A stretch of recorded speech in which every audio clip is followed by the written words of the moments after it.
They said getting started was the hardest part, but no one told you how hard it is to scale a custom service business. It's time for your team to step up, but your clients want you. Discover how to scale to 7 figures and beyond by freeing up time and getting your team to run whole parts of the company so you can focus on scaling profits. This is the Hands-Off CEO with Mandi Ellefson.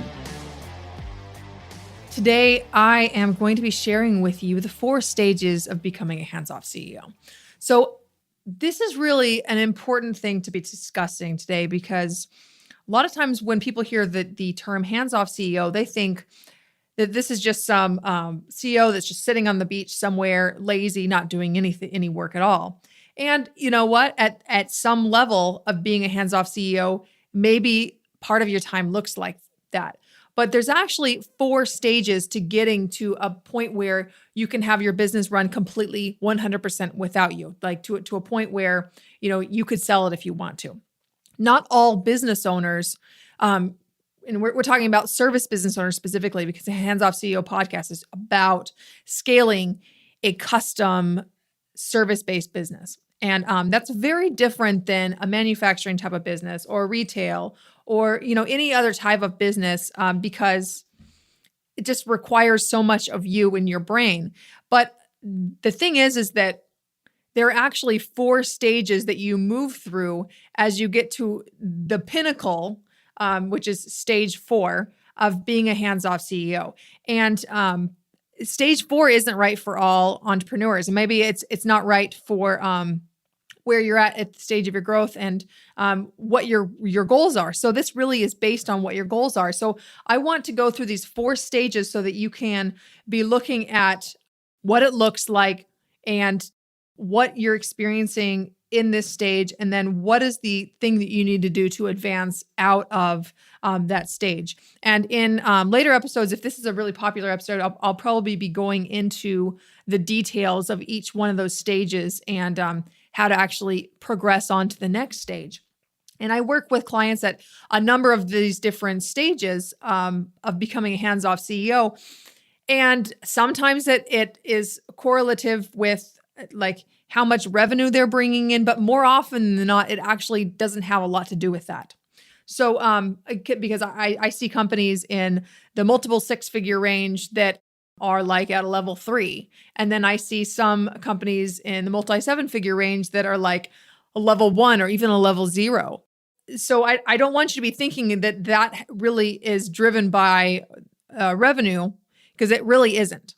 What the takeaway here is too, is that I want you to see that no matter where your business is, after about 6 figures, because really this does not apply earlier than that, because earlier than 6 figures, you're just figuring out how to grow. You're figuring out what clients want, what they're going to be willing to pay for, how to talk to them about it, how to sell it. I mean, everything is in flux, and you really have, most of the time, more kind of like a freelance practice and haven't actually moved it into the business stage. And one of those stages where a lot of people get stuck at actually is at around $250,000 a year for a service business. That is a place where resources are really tight, and the model for your business actually needs to change a little bit for you to move past it. And this does correlate with these stages of growth to some extent, but really more from the perspective of how do you free yourself up? What are the steps that I need to do to free myself up to grow, to keep on advancing? So with that background, with that context, let's jump right into the 4 stages.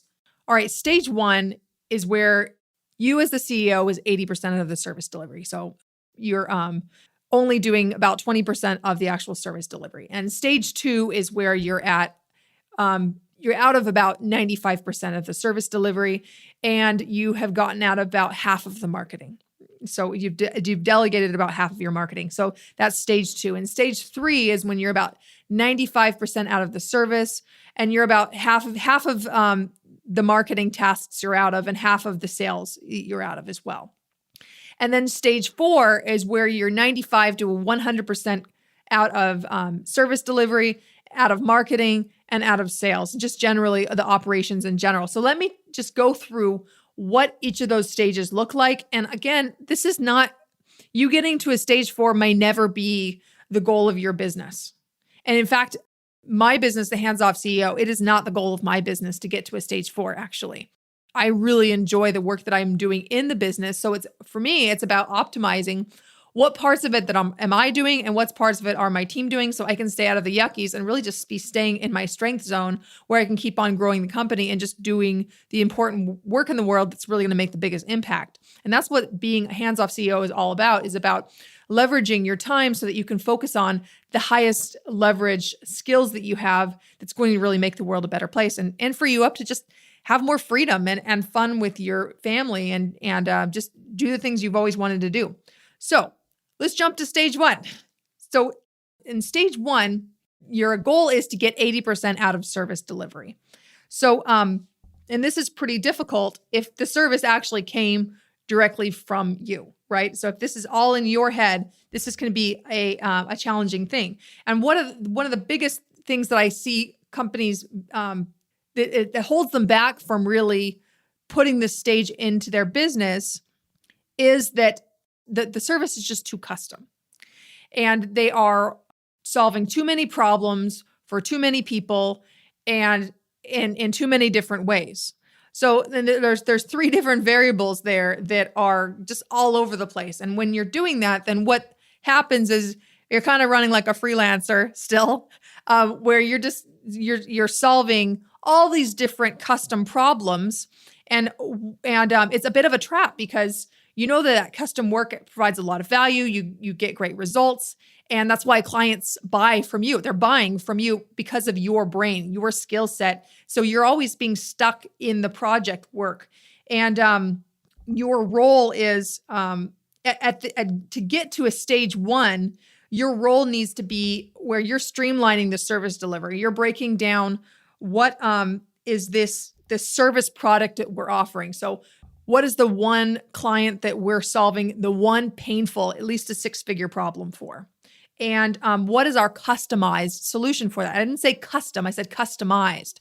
And this is what is really going to allow you to, at this stage, focus just on the strategic side of it, which is about 20%, and then be able to delegate off 80% of the service delivery, which is really more of the process-driven work. And when you can split those two up, you can be able to hire staff that does a great job for less than you thought it might have been. So you can really optimize your hiring budget. And it really allows you to free yourself up, give yourself bandwidth to take on more clients, because if you're just working on the strategic and you know that the rest can be delivered by your team, then wow, like it feels so good. You know, you can be bringing on more customers. At this stage, you're at 80%, you're probably still doing some of the project management, the account management, and that is kind of a monkey in the middle game, right? So to be able to advance from where you're playing monkey in the middle and you have your hands in everything, and it's really easy to get drawn back into the projects more than just the 20% you want to be at, because you're the one managing it. And it's really easy for you when you have contact with the clients to just go and do it right then, because it seems faster than actually pulling in one of your team members to actually handle it. So, but in order to advance from stage 1 to a stage 2, you need to get out of the project management. You need to get out of the account management role. And you really need to be looking at what is this service product that we're offering, this program that we're offering, and really building what I call a client success map around, what are the stages that we do to get the client from step 1, 2, 3, 4, 5, what are we doing? How are we communicating that to a client so that we are solving a specific similar type of problem set for a typical client for us, and really being intentional about the direction and the type of clients you want to work with to grow. This doesn't necessarily mean at this stage that you're not going to work with any other clients, but it's just being intentional about, these are the type of clients that we want to attract. These are the type of clients that we're going to be building our marketing messaging around and our outreach around. And when you do that, it's with that much focus, you're really laying the foundation for you to be getting more hands off in the other stages. Because when you have that level of clarity it's so much easier to streamline your marketing and delegate it. It's so much easier to delegate out portions of your sales process, which really you should be doing before you go out and just hire a salesperson just to take over all of it. But really, when you have an outcome that you're selling that it has a really big, beefy outcome that they are just salivating over, it's solving a particular problem for a particular type of client, it's so much easier to sell. And other episodes, we're going to go into exactly how to format that, how to craft that, which I'm excited to talk about. But just for the sake here, for you to advance from stage 1 to stage 2, this is where you need to get project management systems in place and really be able to let go of project management, account management, and just the ongoing tracking of projects to make sure that they are going off without a hitch. And that brings us to stage 2, which is where you're 95% out of service delivery. So now that you've put in place, you've set the criteria for how projects need to be happening and what success looks like for each project, and really just handed that off to your team to be able to manage that. Now you could be at 95% out of service delivery. So maybe you're pulled in more for more strategic work, but you are still you're able to now move more into the role of growing a company. And the growing the company is still very much dependent on you. But now that the service delivery is delegated, you can focus just on the growth and the direction you want to take your company, which is fantastic. So you're doing at stage 2, you're doing limited client strategy, and you're doing marketing, you're doing all of the sales. And what the marketing you're really doing is setting the strategy and doing your speaking, doing your outreach, whatever this is that you do to bring in new clients, you're doing more of it. And you're focusing on what is the lowest hanging fruit, where you can be squeezing them as much money out of your business as soon as possible. And then building a replicatable process as you're going. But the most important thing here is to be, when you're getting out of some of the marketing tasks, it's really just defining what are the things that we're going to be doing for marketing, and which parts of it do I need to do, which parts of it do I not need to do. And then you're delegating about half of it. And this is so powerful when it's done, because guess what? It's not even about you actually just delegating off your plate so that you don't have to do it, but it's actually even more about being able to get to a lot of work that you did not have time to do before. Can you relate with that? Who here has had the challenge of not being able to actually spend time marketing and doing sales and actually proactively reaching out to clients and asking for referrals? All those things that will grow the company, you just don't have time to do it. This is really the opportunity for you to be pedal to the metal and squeezing all the juice out of your business at this stage. So fun. So to advance to the stage 3, what you need to do is to streamline your marketing and look at what's working and doing more of that. And having your team help you build a repeatable system around that so that it's just continuing to go. And your marketing becomes more automated and more consistent, which means you're going to be having a consistent flow of ideal clients coming in, which is a fantastic place to get to in your business. If you don't have this, wow, please just make this a high priority, because it feels so good when this happens in your company. So that leads us to stage 3. And stage 3 is where you are out of the service delivery, you're about half out of the marketing, and now you're going to get about half out of sales. So now you're going to be looking at what parts of the sales process can I be handing off?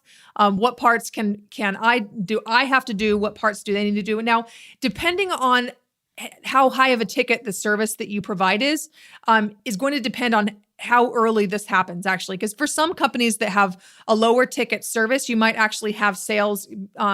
You might be delegating out sales a whole lot earlier.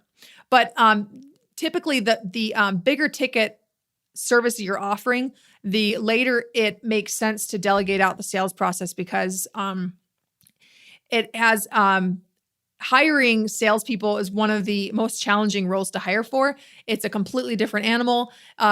Mitch Rousseau, a colleague and friend of mine, has put together a really great resource on how to hire salespeople. And what I'll do is I'll actually include that in the show notes. But hiring salespeople is a completely different animal, and it has a very high failure rate. So what you want to do at this stage is to really be looking at, what have we done? What have we done in earlier stages to actually be setting the foundation of the business, to be setting the foundation of the service delivery, and like who we're selling to, and what is the promise, and be looking at like what parts of the sales process can I be delegating? Maybe it's delegating out appointment setting. Maybe it's screening through applications and all that. Those things can actually happen earlier in stages too. This is a generalization, and it doesn't always happen exactly this way, but this is a trend that I have seen working with dozens of custom service-based businesses, and I'm just seeing this over and over again. And it's just a general good way, good approach to get to.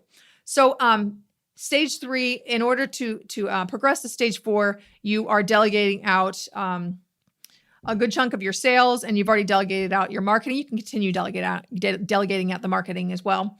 But the next stage really is where you are 95 to 100% out of the service delivery, out of the marketing, out of the sales. You are completely in the CEO role.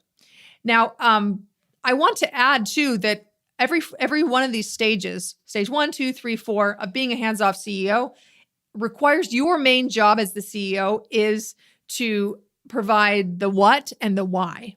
And your team provides the how. But earlier on in the stages, you're providing a lot more of the how. So as you are progressing in the stages, you are doing less and less of the how, and you're delegating that off to your team. And when you're really clear on what and the why of your business, then it allows your team to have a lot of clarity on how they can support you. So level 4 is like the pinnacle of a service business that has tons of freedom. Now, you can have a lot of freedom in the earlier stages too, but the reason why I say stage 4 is a pinnacle, which a lot of companies will never get to, or maybe they won't get to it for 20 years, 30 years until they're really closer to retirement age. But this is really possible if you have streamlined your business in the earlier stages, but you can't just jump to that. And this is what happens a lot of times with companies that are trying to go out and sell their company. And you need at least a good few years to prepare your company to be able to sell. But a lot of people will jump in there and say, well, I want to sell my company like right now. So I have like a year now to prepare. And that's just not enough time. And I was able to help one company that had a lot of had a very service focused company be able to get whipped into shape. We got $10,000 extra profit every month, and we got this business really humming along and moving from stage 1, stage 2, stage 3.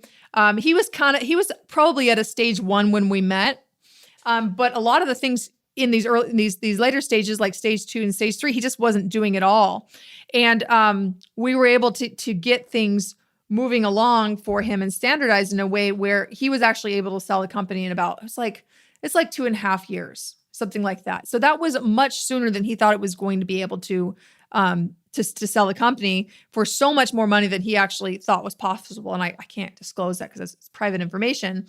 But when you follow the system, it actually gives you the ability to be able to passively run this company. So that's actually the most lucrative option, is to be collecting the profits as more of the chairman investor role.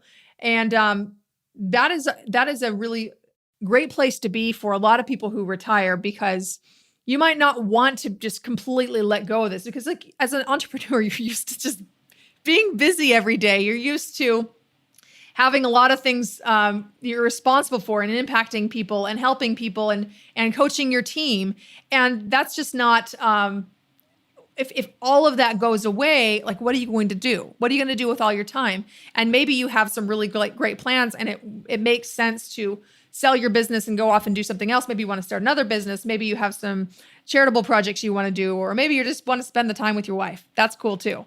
But really at this stage, you want to have a plan for your exit. What is your exit? And the exit might just be that you are working from your home office virtually, 10 hours a week or something, or 5 hours a week, whatever that looks like to you, but you can really create that.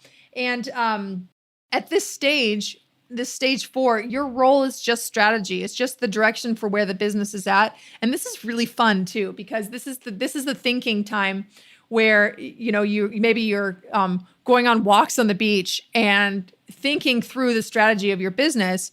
And, maybe you've experienced this when you're on vacation, that sometimes the very best ideas for growing your company come in that space where there's quiet and it's calm, and it's just an open space where just things where there's just so much inspiration there.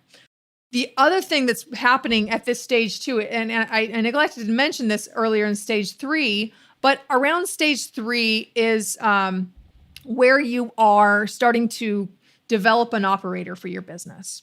So that might look like an operations manager, and it might look like a general manager, maybe even putting in place a CEO if your company is larger and it just makes sense to do that if you really want it to be passive.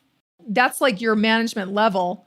And then earlier on in stage 1, you're going to be putting in place like the manager that I was mentioning, like a project manager or account manager, and depending on how large your company is, how many employees you have, it's going to determine the actual role that these jobs entail. So some of them, as you grow, the job roles will become more specialized. So anyway, this is the 4 stages of hands-off growth.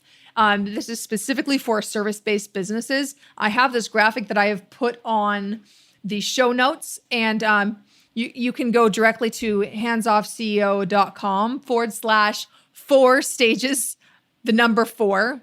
And then it will actually take you to this, the show notes and the graphic that's right there. And it's a little easier to actually conceptualize when you're just like looking at the graphic, especially if you're a more visual person like me.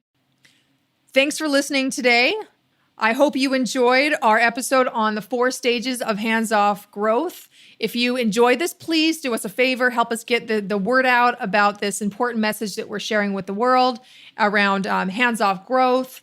And it's really important to me that service business owners know that there's an alternative way to grow the company, that you truly can have a service-based business be able to give you more freedom and actually run without you to whatever extent that looks. This is Mandi Ellefson from the Hands Off CEO podcast signing off. Thanks for listening to this episode of the Hands Off CEO with Mandi Ellefson. If you want to work less and make more, make sure you subscribe and get a new episode every week, and help spread the word by leaving a review.